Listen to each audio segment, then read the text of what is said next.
जरूरी नहीं है। सो गाइस, अभी का जो हमारा टॉपिक है उसका नाम है pressure of an ideal gas. अब ये प्रेशर होता है क्या है?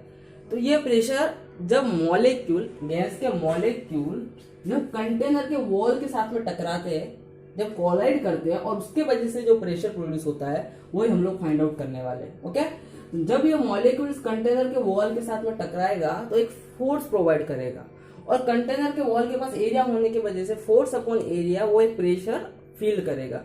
जैसे कि बलून, जब बलून ब्लास्ट हो जाता है तो उसके बीच का रीजन क्या होता है कि जो मॉलिक्यूल होते हैं वो बलून के वॉल के ऊपर प्रेशर एग्जर्ट कर रहे होते हैं। Is it clear? तो वही प्रेशर हमें फाइंड आउट करना। लेट्स, तो यहाँ पे हम लोग क्या करने वाले हैं, we relate pressure of gas with molecular speed. यहाँ पे गैस का प्रेशर हम मॉलिक्यूलर स्पीड के साथ में रिलेट करने वाले हैं। अब मॉलिक्यूलर स्पीड क्या होती है? तो जो इस मॉलिक्यूल की स्पीड, जो इस मॉलिक्यूल कितने स्पीड से मूव कर रहा है कंटेनर के अंदर, उसके साथ में हम क्या करेंगे, प्रेशर को रिलेट करेंगे।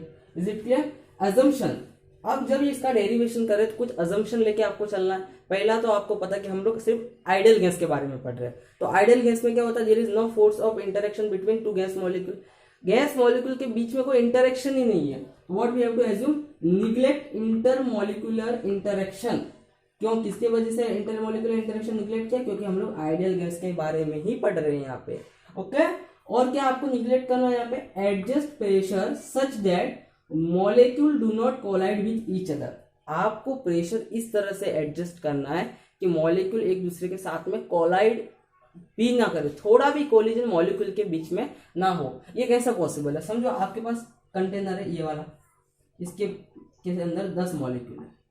अब ये कंटेनर देख के आपको लग रहा है कि जब ये मॉलिक्यूल रैंडमली मूव करेंगे, देखो गैस के मॉलिक्यूल आराम कभी नहीं करते, वो ऑलवेज रैंडमली मूव करते हैं, क्योंकि उनको थोड़ी भी एनर्जी मिल जाए वो रैंडमली मूव करने लग जाता है। और रूम टेम्परेचर पे तो थोड़ी बहुत एनर्जी होती है in the form of heat. Okay, तो थोड़ी भी एनर्जी मिलती है तो वो रैंडमली इधर से उधर मूव करते रहते हैं और एक दूसरे से कोलाइड हो सकते हैं इस कंडीशन में।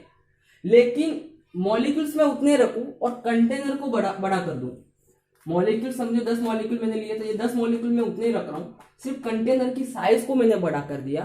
तो अब इस सिचुएशन में क्या होगा कि मॉलिक्यूल एक दूसरे के साथ कोलाइड नहीं करेंगे, चांसेस बहुत कम हो जाएंगे, बट हर एक मॉलिक्यूल कंटेनर की वॉल के साथ में पक्का कोलाइड करेगा। अंडरस्टैंड? तो आपको कंटेनर का प्रेशर इतना बढ़ा देना है कि मॉलिक्यूल के बीच का कोलिजन पूरी तरह से खत्म हो जाए और उनका सिर्फ कोलिजन किसके साथ में हो, कंटेनर की वॉल के साथ में हो। तो आई होप सो आपको ये 2 अजम्पशन समझ में आ गए होंगे ये डेरिवेशन करने के पहले। ओके, यहाँ पे जो कंटेनर मैंने लिया है वो क्यूबिकल शेप है। आप कौन सा भी कंटेनर लोगे फाइनल रिजल्ट सेम आएगा, और जो फाइनल रिजल्ट आएगा हमारा इसकी वजह से वो कौन से भी शेप के कंटेनर के साथ में वैलिड है। क्यूबिकल लेने का रीजन ये है कि ये थोड़ा कैलकुलेशन करने के लिए क्या हो जाएगा, आसान हो जाएगा। Is it clear?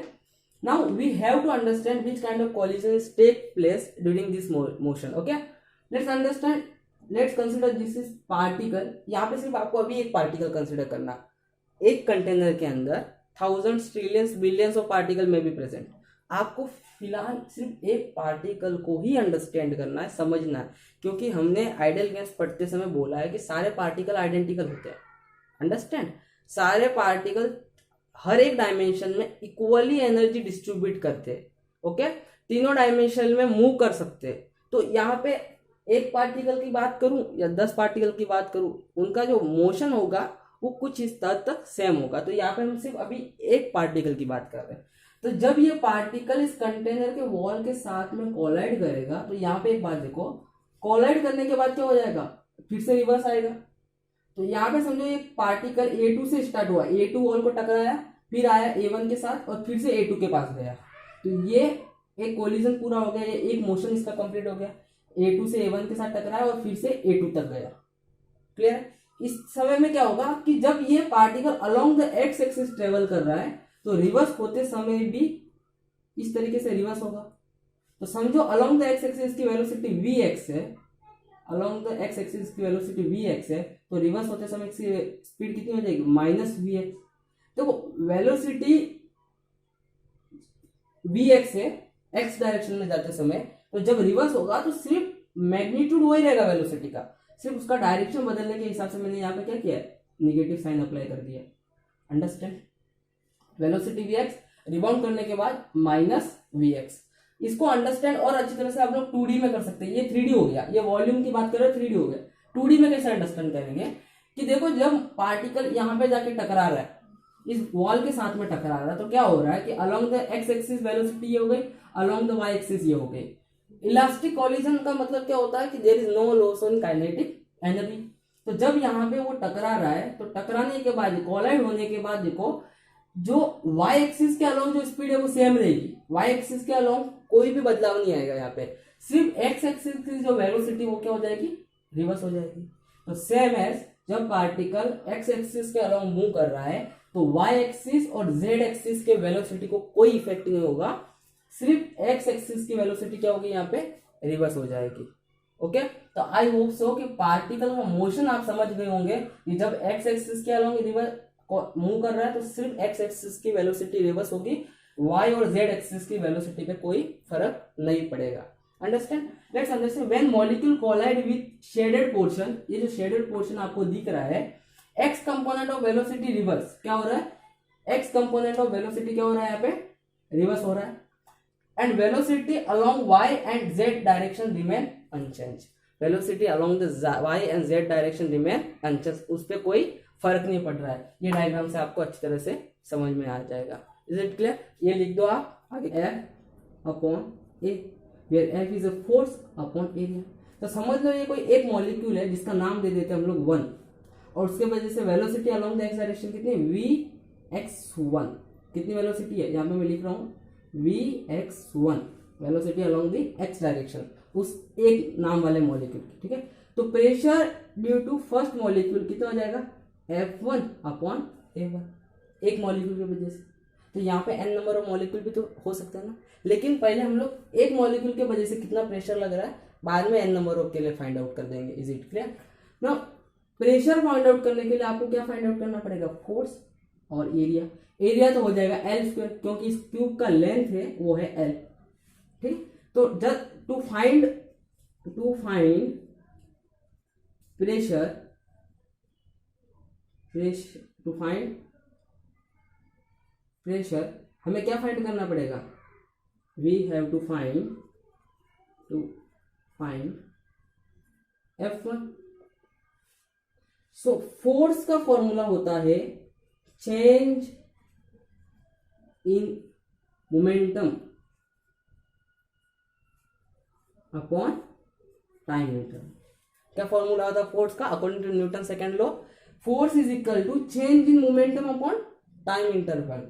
अभी यहाँ पे आपको सिर्फ मोमेंटम का फॉर्मूला पता होना चाहिए। What is the formula of momentum, m into v, m into velocity, this is the formula of momentum जो आपने 11th में डायमेंशन में पढ़ रखा है। This is p is equal to m into we.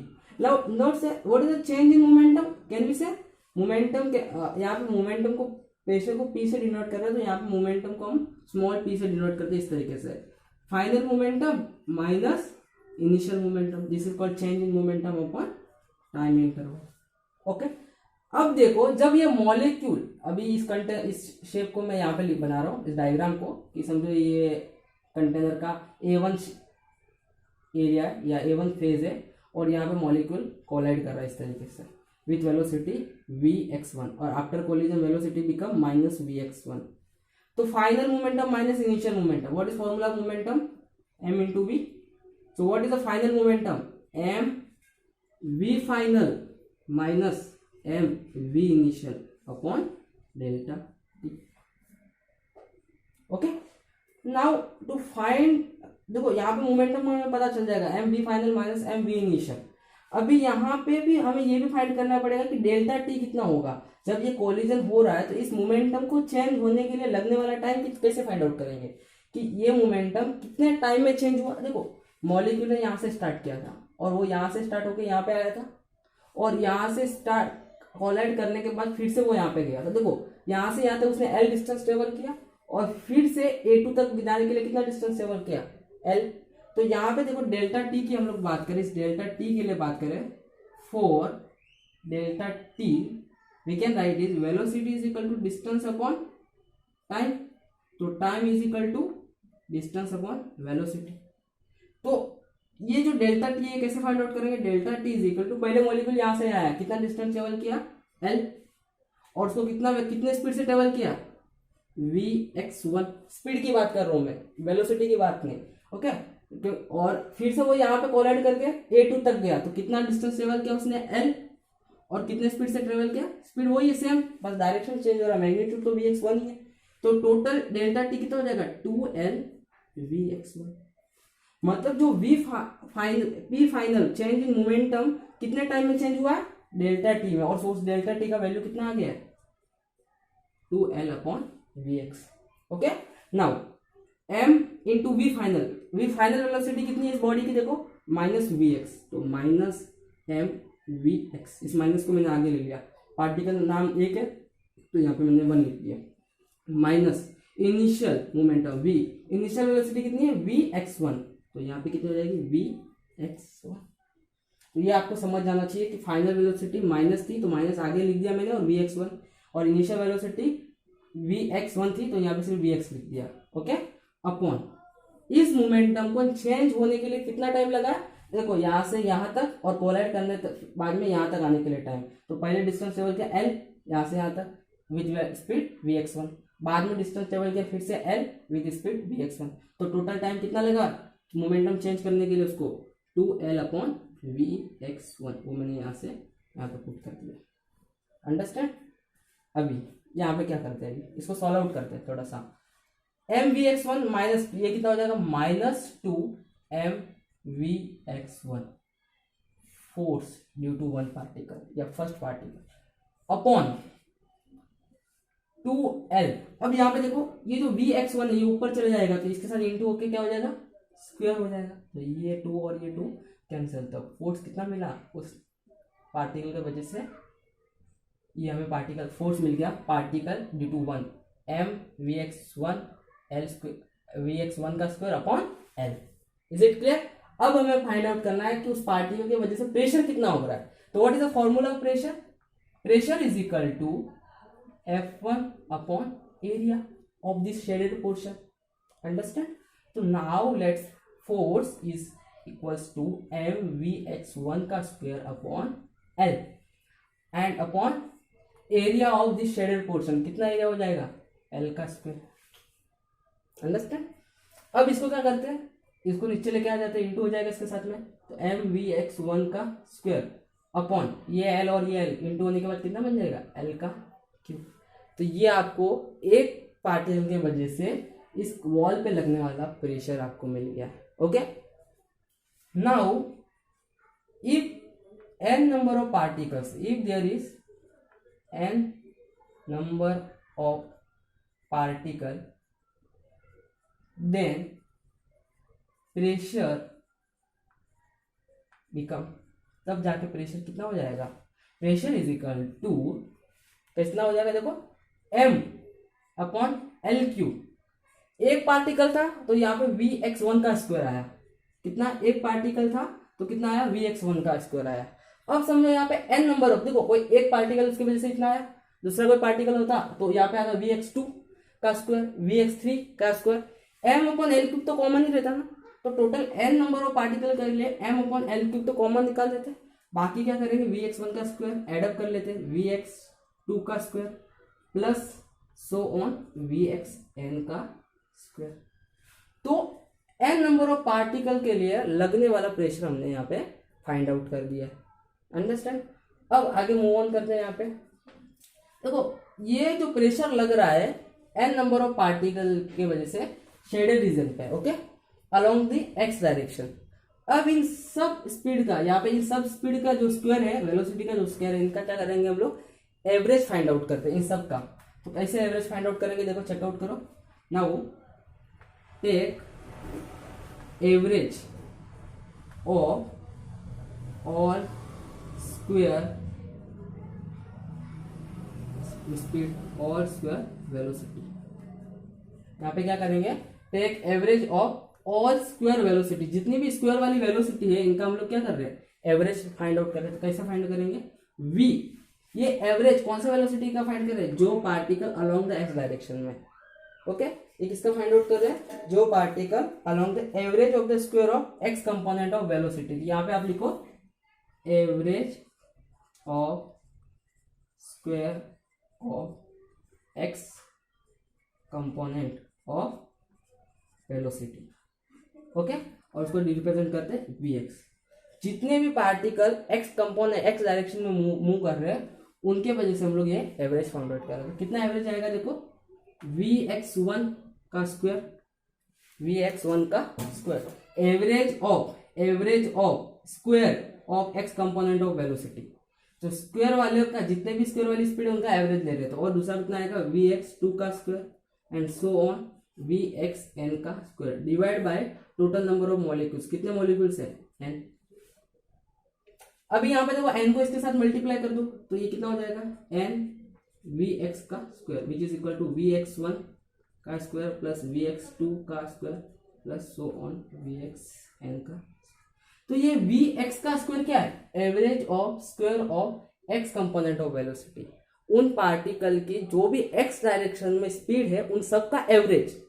तो अब एवरेज क्या हो गया, एवरेज मिलने के बाद क्या करेगा, हम डिसाइड करेंगे कि इस पार्टिकल भी की स्पीड भी वी एक्स ही है, उस वाले की भी वी एक्स है, उस वाले की भी वी एक्स है, सब पार्टिकल के साथ में वी एक्स बांट लेंगे। ये एवरेज कंसिडर किया कि भाई इतना चांसेस है हर पार्टिकल के पास वेलोसिटी कितनी हो सकती है, वी एक्स। अभी हर पार्टिकल के पास वेलोसिटी वी एक्स है तो एन नंबर ऑफ पार्टिकल के साथ में वेलोसिटी कितनी हो जाएगी, एन टाइम्स वी एक्स का स्क्वायर करना पड़ेगा।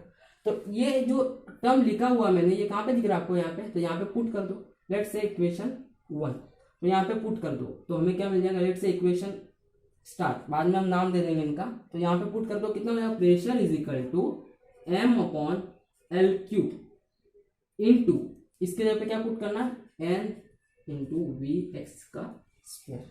तो ये आपको क्या मिल गया, प्रेशर मिल गया। Let's move on forward.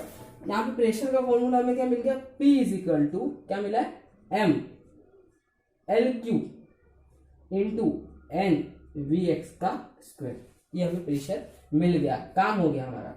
Let's move on कि ये जो वी एक्स है ये क्या था, average of square of x component of velocity. अगर मैं चाहता हूं कि average of square of overall velocity, overall पूरे मॉलिक्यूल की वेलोसिटी, तो कैसे हो जाएगी, अलोंग द थ्री डायरेक्शन किस तरीके से, वी वेक्टर का square is equal to v x का स्क्वायर प्लस वी वाई का square, average velocity, average of square of y direction velocity, average of square of z direction velocity, इस तरीके से लिखेंगे वेक्टर फॉर्म में, okay.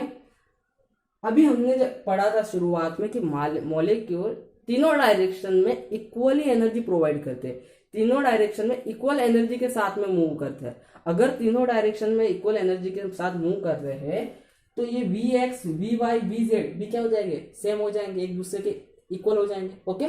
Particle like to move, क्या लिखेंगे हम लोग यहाँ पे, particle equally like to move all direction, okay. तो क्या हो जाएगा, वी एक्स का square is equal to v y का square is equal to v z का स्क्वायर। अगर ये तीनों सेम हो गए तो वी एक्स की जगह पे मैं, और वी वाई की जगह पे मैं वी एक्स लिख सकता हूँ, वी जेड की जगह पे मैं वी एक्स लिख सकता हूँ। तो वी एक्स तीनों को मिलाएंगे तो हमें क्या मिल जाएगा, v square is equal to 3 times v x का स्क्वायर। कहाँ से आया है ये, फ्रॉम 3। फिर से अंडरस्टैंड करो, अगर v x square v y square v z square same है तो वी वाई के जगह पे भी मैं वी एक्स लिख सकता हूँ, वी जेड के जगह पे भी वी एक्स लिख सकता हूँ, और तीनों को एडअप करेंगे क्या मिलेगा, 3 वी एक्स का स्क्वायर। तो यहाँ पे वी एक्स का स्क्वायर की वैल्यू आपके पास कितनी आ गई, 1/3 वी का square.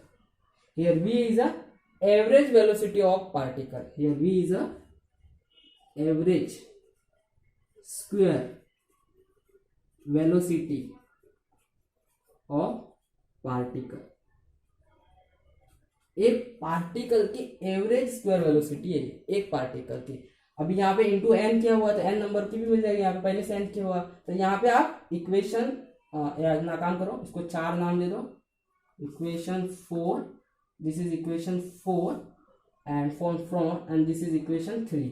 So put this value into 3। आपको वी एक्स स्क्वायर की वैल्यू किसमें पुट करनी है, 3 में पुट करनी है, okay. So equation 5, put 5 in 3, तो आपको कितना मिल जाएगा, pressure is equal to m upon L cube into n 1/3 v का square. Understand. p is equal to m upon L cube n into 1/3। तो इसको सिंप्लीफाई करके लिखेंगे, कैसे लिखेंगे? p n into m 1/3 n into m। Clear है यहाँ तक आपको? 1/3 n into m upon L cube v का स्क्वायर। तो ये आपको यहाँ पे क्या हो गया? प्रेशर मिल गया। Here n is the number of molecule, mass of one molecule, L cube is the volume of container and v square is the average square velocity of particle. तो ये यहाँ तक का पूरा कंसेप्ट आपको क्लियर हो गया होगा। I hope so. Please note this.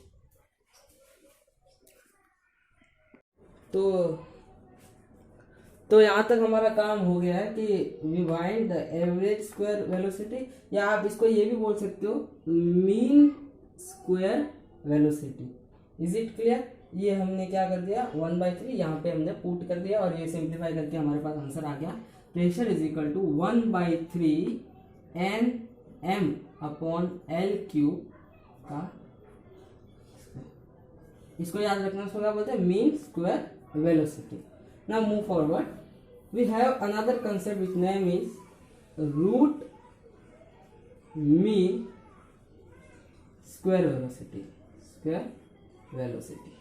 Okay, इस कंसेप्ट को समझना क्या होता है। इसको क्या बोलते थे हम लोग? Mean square velocity. तो हमारे पास मीन स्क्वायर वेलोसिटी ये थी, ये क्या थी? Mean square velocity. अगर इसको आपको मीन स्क्वायर वेलोसिटी को रूट मीन स्क्वायर में कन्वर्ट करना है, इसको आपको क्या कर देना? रूट लगा देना इस तरीके से। ओके, क्या करना है? इसको रूट लगा देना। अब ये हो गई root mean square velocity. Reason क्या है? कि ये वेलोसिटी का स्क्वायर है और हमें वेलोसिटी चाहिए या हमें स्पीड चाहिए, एक तरह से स्पीड का स्क्वायर है। अगर ये हटना चाहिए 2, इसको क्या करना पड़ेगा? रूट में पुट करना पड़ेगा, तब ये 2 हटेगा। और इसी को दूसरे वर्ड में हम लोग लिख सकते हैं VRMS, मतलब रूट मीन स्क्वायर वेलोसिटी। इसी को हम लोग क्या लिख सकते हैं? VRMS, रूट को। तो अभी ये जो इक्वेशन है इसको मैं यहाँ पे आपको लिख रहा हूँ। P इज इक्वल टू, हमें पता है, आप तो ये डिराइव करते हैं, इसलिए हम लोग लिख सकते हैं V know pressure of the gas molecule on the wall of the container is equal to 1/3 Nm upon L cube V का स्क्वायर। अब क्या करेंगे? सबको इधर लेके आते, इसको अकेले में रखते, तो V का स्क्वायर इज इक्वल टू 3, या बोल सकते हो V का square is equal to 3 into L cube upon. अब यहाँ पे देखो, जो ये एल क्यूब है ये क्या है? Volume of container. This is the volume of gas बोल सकते हो आप लोग, which is equal to V। So can I write 3V, 3 और ये V हो जाएगा अपॉन Nm, और 3V अपॉन Nm इंटू यहाँ पे PV आ जाएगा, तो PV लिख देते हम लोग। ठीक है ना? देखो 3PV और Nm नीचे आ गया। तो ये हमें अभी हमें क्या चाहिए? Root mean square velocity. इन दोनों का रूट ले लेते हैं, तो V स्क्वायर का root which is equal to 3PV अपॉन Nm। So we get VRMS। मिला कि नहीं हमें? रूट मीन स्क्वायर वेलोसिटी मिल गया। ये रूट हो गया, ये इसका मीन V हो गया और इसका स्क्वायर का वेलोसिटी। Is it clear? तो ये इसको हम लोग क्या बोलेंगे? VRMS। और यहाँ पे हमने प्रेशर और स्पीड को रिलेट कर दिया, जैसे कि हमने शुरुआत में बोला था कि हमें यहाँ पे क्या करना है? एक्चुअली प्रेशर और स्पीड को रिलेट करना है। तो VRMS root mean square velocity को किसके साथ रिलेट कर दिया मैंने? यहाँ पे प्रेशर के साथ में क्या कर दिया? यहाँ पे रिलेट कर दिया। नाउ अभी कुछ थोड़ा सिंप्लीफिकेशन करते हैं यहाँ पे कि we have VRMS which is equals to root of 3PV upon N into M. Is it clear? So can I write PV? Can I write PV is equal to nRT by ideal gas equation? By ideal gas equation. Is it clear? So RMS, इधर भी RMS, which is equals to 3 nRT upon N into M. अभी यहाँ पे n क्या है, number of molecules, मैंने शुरुआत में लिख के दिया है कि डिनोमिनेशन क्या रिप्रेजेंट कर रहा है, m is mass of one molecule, n is the number of molecule, तो n into m total mass of molecule. Okay, now we know that number of moles is equal to number of molecules divide by Avogadro number. So number of molecules क्या हो जाएगा, n into Na, वो यहाँ पे put कर देते हैं हम लोग. तो VRMS is equals to under root of 3nRT upon n Na upon m. यहाँ से n और n क्या हो जाएगा, कैंसिल हो जाएगा, और we get the value of VRMS which is equals to 3RT upon, देखो Na is Avogadro number and m is a mass of one molecule. देखो एवोगैड्रो नंबर क्या होता है, एवोगैड्रो नंबर मतलब कि कितने मॉलिक्यूल वन मोल में present होते हैं, एक मोल में कितने मॉलिक्यूल प्रेजेंट होते हैं. तो एक मॉलिक्यूल का मास m है और ये एवोगैड्रो नंबर है जो रिप्रेजेंट करता है कि एक मोल में कितने मॉलिक्यूल प्रेजेंट है. तो इन दोनों को मास कर मल्टीप्लाई करेंगे तो हमें क्या मिल जाएगा, एक मोल मॉलिक्यूल का मास मिल जाएगा, और उसको हम लोग क्या बोल रहे हैं, क्या बोलते हैं, मोलार मास. तो यहाँ पे हम लोग क्या लिखेंगे, m नॉट, और here m naught is equal to, here m naught is equal to Na into m, mass of one molecule into Avogadro number is called molar mass. इसको हम लोग क्या बोलते हैं, मोलार मास. और मीनिंग क्या होता है मोलार मास का, एक मोल का मास, एक मोल का मास. इजी है कि नहीं. और एवोगैड्रो नंबर मतलब कितने मॉलिक्यूल एक मोल में प्रेजेंट है. तो आपको VRMS वैल्यू मिल गया, क्या होता है, under root of 3RT upon m naught. Is it clear, बहुत आसान था ये. Just move on forward. अब हमें फाइंड करना काइनेटिक एनर्जी ऑफ गैस. तो काइनेटिक एनर्जी क्या होता है बताओ मुझे. Kinetic energy is equal to half m speed का स्क्वायर. स्पीड किसके फॉर्म में, RMS के फॉर्म में, तो पुट कर दो v स्क्वायर RMS का स्क्वायर, हाफ m VRMS का स्क्वायर. ओके, तो क्या मिल जाएगा, हाफ, यहाँ पे m क्या होगा, काइनेटिक एनर्जी ऑफ गैस निकालना है, पूरे गैस का काइनेटिक एनर्जी. तो कैपिटल M क्या है, मास ऑफ ऑल मॉलिक्यूल्स या मास ऑफ गैस, पूरे गैस का मास, इनटू VRMS का स्क्वायर. तो VRMS का स्क्वायर करूंगा रूट हट जाएगा यहाँ से, तो 3RT upon m naught. Is it clear, where m naught is a mass of one mole, here m is a mass of all gas. Okay, अब यहाँ पे हम लोग क्या करेंगे, total mass of gas, gas का पूरा मास को किसके साथ टोटल मास ऑफ गैस किसके बराबर हो जाएगा, n इंटू m नॉट के बराबर. ये हो गया, समझो ये हो गया एक मोल मास, एक मोल गैस का मास, तो इंटू नंबर ऑफ मोल्स करूंगा तो टोटल मास ऑफ गैस मिल जाएगा. कितनी मोल गैस प्रेजेंट है ये तो हमें पहले से पता होगा, तो जितनी मोल्स गैस प्रेजेंट है इनटू एक मोल का मास, तो आपको क्या मिल जाएगा, टोटल मास ऑफ गैस. तो यहाँ पे m की जगह पे मैं क्या पुट कर सकता हूँ, हाफ, m की जगह पे पुट करूंगा n m naught 3RT upon m naught. So we get half, we get 3/2 nRT. This is called kinetic energy of gas.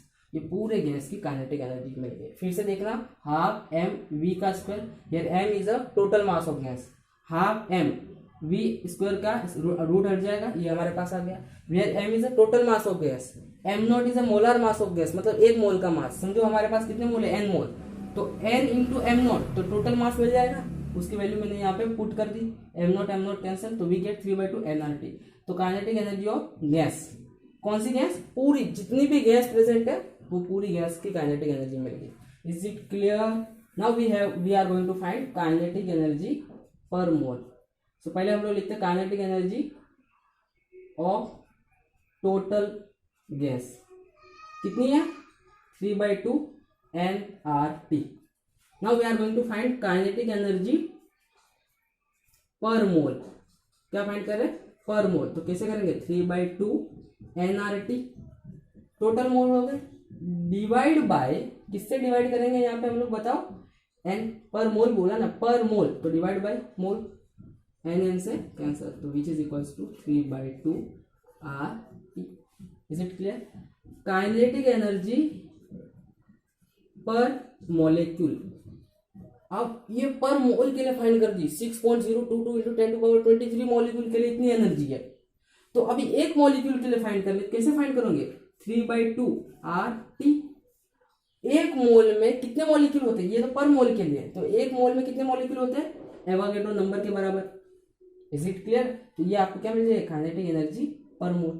कैसे फाइंड किया, देखो काइनेटिक एनर्जी पर मोल, काइनेटिक एनर्जी पर मोल को divide कर दिया एवोगैड्रो नंबर से, तो आपको क्या मिल जाएगा, काइनेटिक एनर्जी पर मॉलिक्यूल।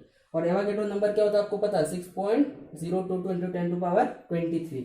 तो यहाँ पे आपको आंसर मिलता है 3/2 kb into T, where kb is which is equal to R/Na। kb को क्या बोलते हैं, R/Na, gas constant upon Avogadro number, and इसका नाम है बोल्ट्जमैन कांस्टेंट। क्या नाम है इसका, बोल्ट्जमैन कांस्टेंट। तो काइनेटिक एनर्जी पर मॉलिक्यूल को आप, मॉलिक्यूल भी आपको मिल गए, काइनेटिक एनर्जी पर मोल आपको मिल गया, काइनेटिक एनर्जी ओवरऑल गैस आपको मिल गई। It can be written as know that nRT can be written as PV, PV is equal to nRT, तो nRT is equal to PV। तो ये कंसेप्ट आपको अच्छी तरह से याद रखना कि काइनेटिक एनर्जी पर मॉलिक्यूल, ये काइनेटिक एनर्जी पर मोल, ये compare kinetic energy total gas, ये कंप्लीट। ओके, अभी यहाँ पे एक बात समझना है कि काइनेटिक एनर्जी टोटल गैस का मतलब क्या होता है। देखो टोटल एनर्जी ऑफ गैस क्या होता है, kinetic plus potential. As we know that this is ideal gas, so there is no potential energy because there is no force of attraction exists between the molecule. So जहाँ पे attraction नहीं तो वहां पे potential का काम क्या मेरे भाई, तो टोटल एनर्जी किसके बराबर हो जाएगी, काइनेटिक। तो ये हो गई टोटल एनर्जी ऑफ गैस, ये हो गई टोटल एनर्जी ऑफ गैस पर मोल, और ये हो गई टोटल एनर्जी ऑफ गैस पर मॉलिक्यूल। मॉलिक्यूल की एनर्जी ये होगी, एक मॉलिक्यूल की, ये एक मोल मॉलिक्यूल की हो गई, और ये हो गई टोटल गैस की एनर्जी। Is it clear? तो आई होप सो ये बड़ा सा रामायण या महाभारत आपको समझ में आ गया होगा। अंडरस्टैंडिंग चाहिए, बस आपको केमिस्ट्री के मोल कंसेप्ट के बारे में थोड़ी सी जानकारी होनी चाहिए कि ये small n is equal to n/Na कहाँ से आ रहा है, मोलार मास क्या होता है, एवोगैड्रो नंबर क्या होता है। तो you have to understand this, और ये कंसेप्ट आपको 100% समझ में आएगा। Thank you so much for this video, और पिछला वीडियो भी आप देख लेना, और अगले वीडियो भी आपको मिलते रहेंगे। Okay, thank you so much.